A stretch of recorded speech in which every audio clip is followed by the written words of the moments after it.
नमस्कार दोस्तों, मैं एक्सीलेंट पॉइंट कोचिंग सेंटर से फिर से आपका एक बार स्वागत करता हूं। जैसे कि कल हमने पढ़ा था मोहम्मद बिन तुगलक, और मोहम्मद बिन तुगलक क्या था? दिल्ली सल्तनत का सबसे पढ़ा लिखा और मूर्ख व्यक्ति मोहम्मद बिन तुगलक ही कहलाया, क्योंकि उसकी कुछ योजनाएं थी और जो कैसी रही उसकी असफल रही।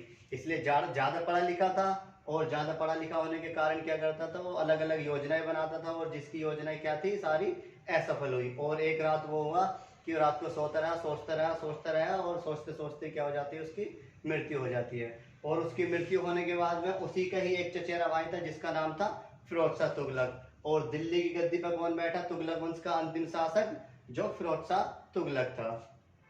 जो मोहम्मद बिन तुगलक था, एमबीटी बोलते हैं इसको शॉर्टकट में, मोहम्मद बिन तुगलक था, इसी की ही समकालीन एक दक्षिण अफ्रीका में एक मोरक्को जगह पड़ती है। मोरक्को का निवासी इब्न बतूता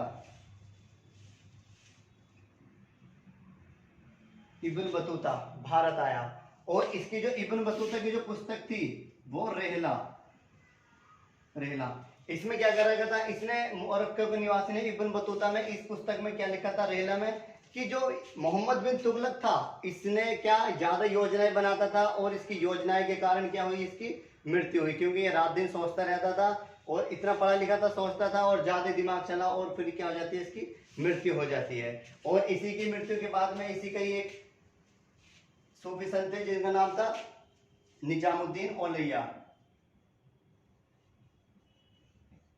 और निजामुद्दीन औलैया जो थे इनके समकालीन थे, ये सूफी संत थे उस समय के। और जब ये निजामुद्दीन औलैया की मृत्यु हो गई तो उसकी मृत्यु के बाद में मोहम्मद बिन तुगलक ने दिल्ली में ही क्या बनवाया, इनका निजामुद्दीन औलैया का मकबरा बनवाया। जो निजामुद्दीन औलैया थे इनका एक शिष्य भी था जिसका नाम था अमीर खुसरो।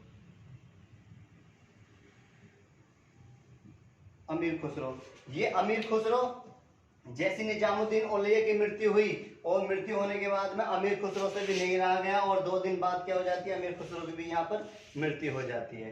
तो ये क्या था, मोहम्मद बिन तुगलक के बारे में इतना कुछ था। तो आज जो हम पढ़ने जा रहे हैं वो क्या पढ़ने जा रहे हैं? फिरोज शाह तुगलक।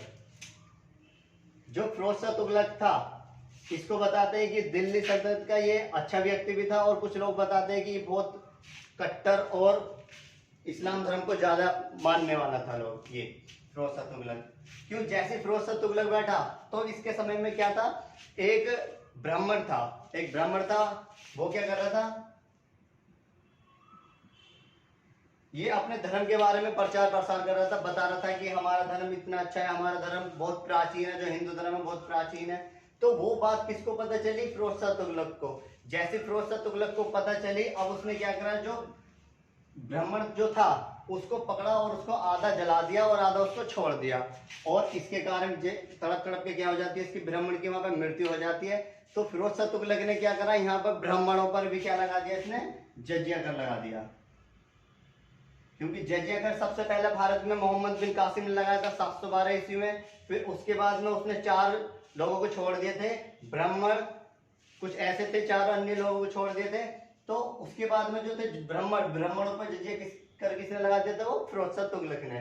तो इस तरीके से इसकी जो नीतियां वगैरह थी वो बताते हैं कि ज्यादातर इस्लाम धर्म को मानने वाली थी। और लगभग बताते हैं कि इसके समकालीन ही, इसके समय में ही लगभग 1,80,000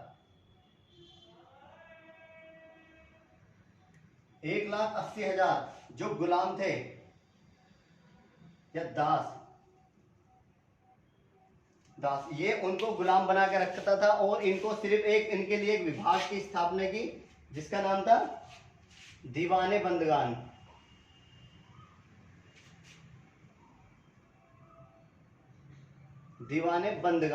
ये एक बहुत बड़ा विभाग था। विभाग क्या थी? ये जेल टाइप की थी, और उसमें जो थे ये 1,80,000 जो गुलाम थे, ये इनमें इसको बंद करके रखता था इन सभी को। और इनको सिर्फ और तभी खोलता था जब ये यहाँ पे क्या करते थे, इनसे काम कराना होता था, जैसे कि सड़क तोड़वानी हो, पहाड़ खुदवाने हो, तो इस तरीके जो भी अन्य कार्य होते थे वो सब यही करता था। तभी इनको निकालता था यहाँ से, इस दीवाने बंदगान से। और इसी का ही मैंने बताया था, इसके ही एक चचेरा भाई था जो जोना खा था, मोहम्मद बिन तुगलक। जोना खा, जिसका वास्तविक नाम क्या था, मोहम्मद बिन तुगलक। मोहम्मद बिन तुगलक। जब मोहम्मद बिन तुगलक की मृत्यु हो जाती है तो गद्दी पर फिरोज शाह तुगलक बैठा। जैसे ही बैठा, सबसे पहले इसकी याद में, जोना खा की याद में, इसने उत्तर प्रदेश में जौनपुर नगर बसाया। कहाँ? उत्तर प्रदेश में। तो फिरोज शाह तुगलक ने लगभग बहुत सारे नगर बसाए, और जौनपुर नगर बसाया। फिरोज शाह कोटला स्टेडियम है, जो फिरोज शाह कोटला स्टेडियम है, उससे पहले जो इसका नाम था फिरोज शाह नगर था, तो वो किसने बसाया था? फिरोज शाह तुगलक ने बसाया था। तो इसके बाद में जो जौनपुर है, जौनपुर में ही एक अटाला मस्जिद,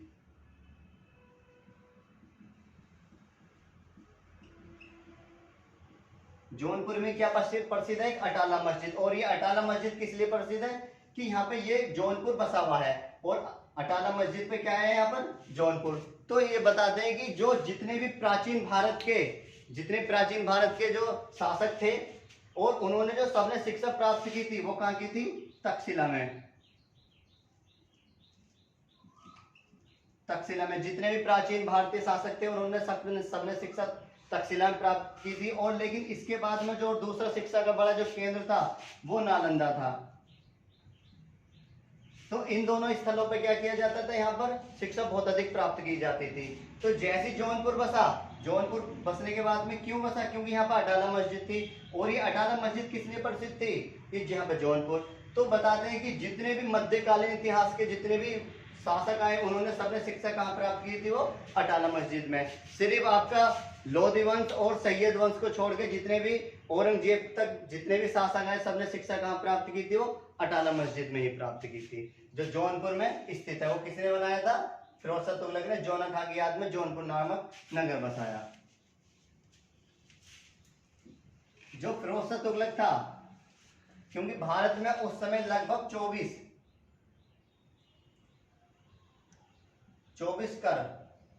तरह के कर लगते थे, टैक्स लगते थे। तो इसने क्या करा? इन 24 करों को क्या कर दिया? खत्म कर दिया। और भारत में इसने 4 कर प्रारंभ कर दिए।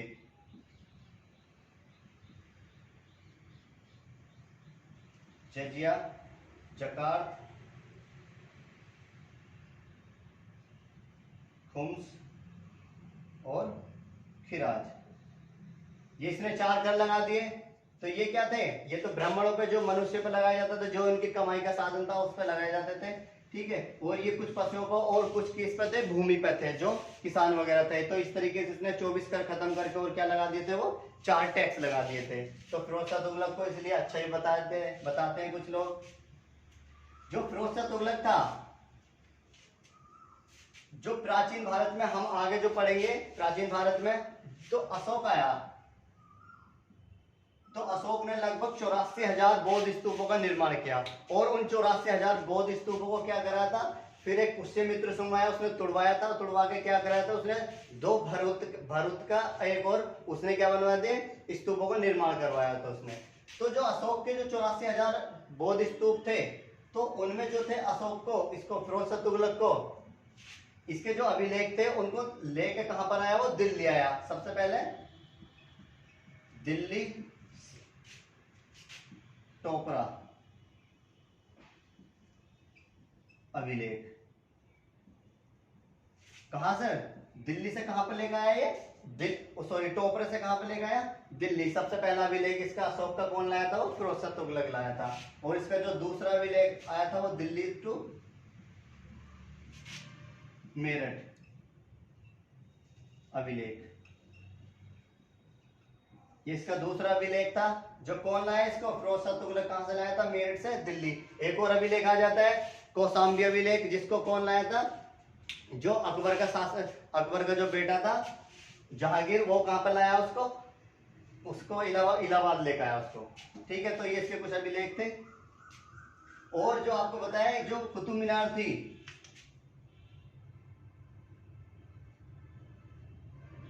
कुतुब मीनार, कुतुब मीनार का जो निर्माण कराया था वो कुतुबुद्दीन ऐबक ने किया। उसने सिर्फ नाम मात्र के लिए उसका निर्माण किया, लेकिन उसके निर्माण के बाद में फिर आता है इल्तुतमिश, और इल्तुतमिश ने जो कुतुबुद्दीन ऐबक था,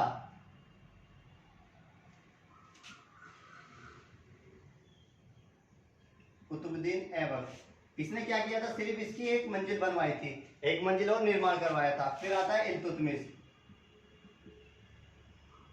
इल्तुतमिश क्या करता है, इसकी दूसरी, तीसरी और चौथी मंजिल का निर्माण कराता है। और फिर कौन आता है, फिरोज शाह तुगलक, और ये क्या करता है, इसकी पांचवी मंजिल का इसका निर्माण कराता है। तो पूछ लेता है कुतुब मीनार का निर्माण किसने कराया था, वो कुतुबुद्दीन ऐबक ने।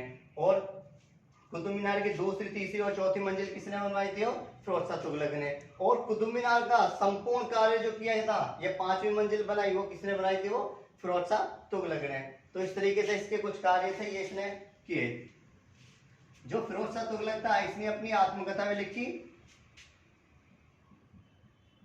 तारीख ए फिरोज शाही, फिरोज शाही, इसमें इसने अपनी आत्मकथा में लिखी। अच्छा, ये इसमें आत्मकथा लिखी। जो फिरोज शाह तुगलक था, मैंने बताया इसका चचेरा भाई था मोहम्मद बिन तुगलक, मोहम्मद बिन तुगलक। जब मोहम्मद बिन तुगलक की मृत्यु हो गई थी, तो एक व्यक्ति था लैनपुल, उत्तर प्रदेश का पड़ता है लैनपुल। ये एक हास्यमुख कवि था लैनपुल। ये क्या करता था, जब मोहम्मद बिन तुगलक की या किसी भी जो बड़ा अच्छा अधिकारी या अच्छी पोस्ट पे व्यक्ति होता था, तो लैनपुल वहीं पहुंच जाता था, जहां पे भी वो कोई मर जाता था। जैसे ही मर गए मोहम्मद बिन तुगलक, तो मरने के बाद में लैनपुल यहाँ पर आया, और सब तो यहाँ पर बैठे रहते हैं ना, एक शोक सा प्रकट करते हैं और बताते हैं कि अरे आज महाराज नहीं रहे, इस तरीके से बता रहे थे। तो लैनपुल यहाँ पर गया और यहाँ पे चुटकुले छोड़ने लगा। चुटकुले छोड़ने लगा तो यहाँ पे इसने कहा कि राजा को प्रजा से और प्रजा को राजा से मुक्ति मिल गई। तो ये भी बहुत अधिक पूछा जाता है क्वेश्चन कि किसने कहा था कि राजा को प्रजा से और प्रजा को राजा से मुक्ति मिल गई, तो वो लैनपुल ने कहा था। तो इस तरीके से ये कहा था इसने।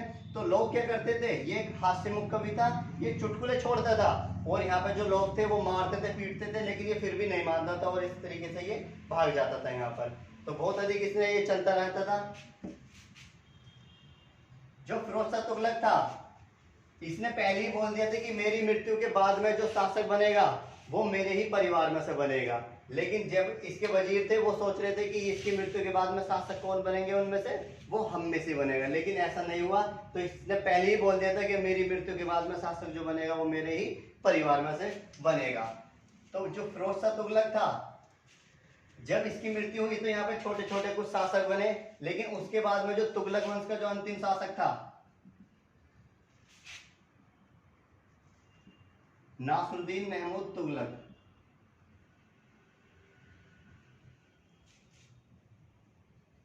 महमूद तुगलक,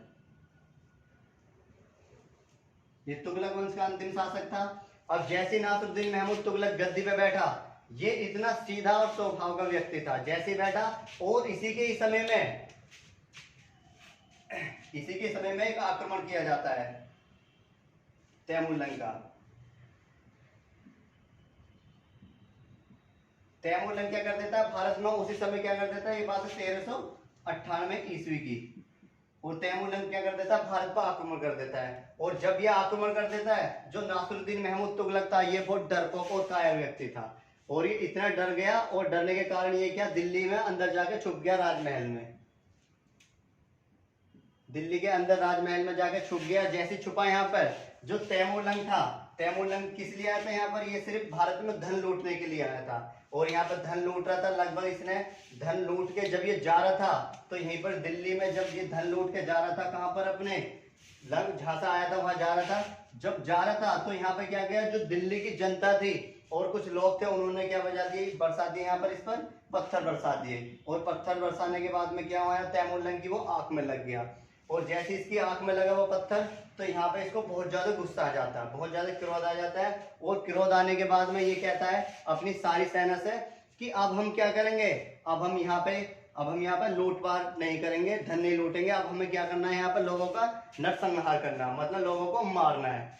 तो इसके बाद में जब इसे इतना गुस्सा आ गया, तो इसने क्या किया, यहाँ पर दिल्ली में लगभग 17 दिन तक दिल्ली में लगभग 17 दिन तक यहाँ पे जो भी देखा, बच्चे बूढ़े स्त्री अपंग वगैरह सबको A to Z क्या करता गया, मारता गया। और 17 दिन में लगभग बताते हैं इसने 3 लाख के आसपास जो दिल्ली की जनता थी, 3 लाख के आसपास उनकी इतने कत्ल कर दिए थे इसने। जहां भी देखे चारों तरफ क्या था, यहाँ पर खून ही खून, खून ही खून बह रहा था यहाँ पर। तो यहाँ पे चारों तरफ लाश ही लाश पड़ी हुई थी। जब ये 17 दिन तक इसने बैक टू बैक लोगों का कत्ल करता गया, मारता गया लोगों को, तो एक बार क्या हुआ, रात का समय था, जो तैमूरलंग था, तैमूरलंग जब रात का समय था तो यहाँ पे 17वें 18वें दिन क्या हुआ, ये अपनी सेना से बिछड़ गया। और बिछड़ने के बाद में अब हुआ क्या, जब यहाँ से बिछड़ गया और बिछड़ने के बाद में ये इधर उधर घूमता फिरा यहाँ पर, इसे लेकिन कुछ नहीं दिखा। तो इसे एक झोपड़ी दिखाई दी, एक झोपड़ी दिखाई दी। और झोपड़ी में क्या जल रहा था, एक लैंप जल रहा था। और लैंप जल रहा था तो इसे उजाला है, लगा कि हाँ शायद यहाँ पर कोई है। तो तैमूरलंग कहाँ पर गया, वो झोपड़ी के अंदर गया। और यहाँ पे क्या मिलती है इसको, एक बूढ़ी औरत बैठी हुई मिलती है यहाँ पर। और इस बूढ़ी औरत से ये बोलता है कि माता जी मुझे भोजन करना है, मुझे भूख लगी है बहुत तेज। तो ये तैमूरलंग जैसी बूढ़ी औरत के पास जाता है और बूढ़ी औरत क्या कहती है कि बैठो मैं आपको अभी खाना दे देती हूँ। तो यहाँ पर तैमूरलंग को जैसे यहाँ पे बैठा और इस बूढ़ी औरत ने क्या करा, इसको तैमूरलंग को खाना दिया। और जैसे इसने खाना खाया, खाना दिया और पानी दिया, जैसे इसने खाना खाया तो उसके बाद में तैमूरलंग ने उस बूढ़ी औरत से बोला कि तुम जानती हो मैं कौन हूँ। तो उस बूढ़ी औरत ने कहा कि हाँ मैं तेरे को जानती हूँ, तू वही तैमूरलंग है जिसने मेरे 15 साल के बच्चे को भी नहीं छोड़ा और तूने सबका कत्ल कर दिया। और लगभग तूने 3 लाख से अधिक लोगों का यहाँ पे कत्ल किया। तो यहाँ पे इतनी बात सुनते तैमूरलंग ने फिर उस बूढ़ी औरत से कहा कि अगर तुम्हें ये पता था कि मैं तैमूरलंग हूँ और मैंने तुम्हारे बेटे को भी मार दिया तो तुमने मुझे खाना क्यों दिया। तो यहाँ पर तैमूर वो बूढ़ी औरत कहती है कि हमारे यहाँ भारत देश में ऐसे नहीं होता, क्योंकि हमारे देश में अतिथि देवो भव, मतलब जो बाहर से व्यक्ति आता है वो कैसा होता है, भगवान के समान होता है। इसलिए हमारा फर्ज था तुम्हें खाना देने का। तो इसको खाना दिया और इसको इतनी गिल्टी फील हुई, इतने शर्म महसूस हुई। और यहाँ से ये तुरंत ही इसको क्या कर देता है, यहाँ से इसको छोड़ देता है। और छोड़ने के बाद में सीधा कहाँ चले जाता है, अपने विदेश चले जाता है जहाँ से ये जाता है। जो तैमूरलंग था आपको पता है, करीना कपूर,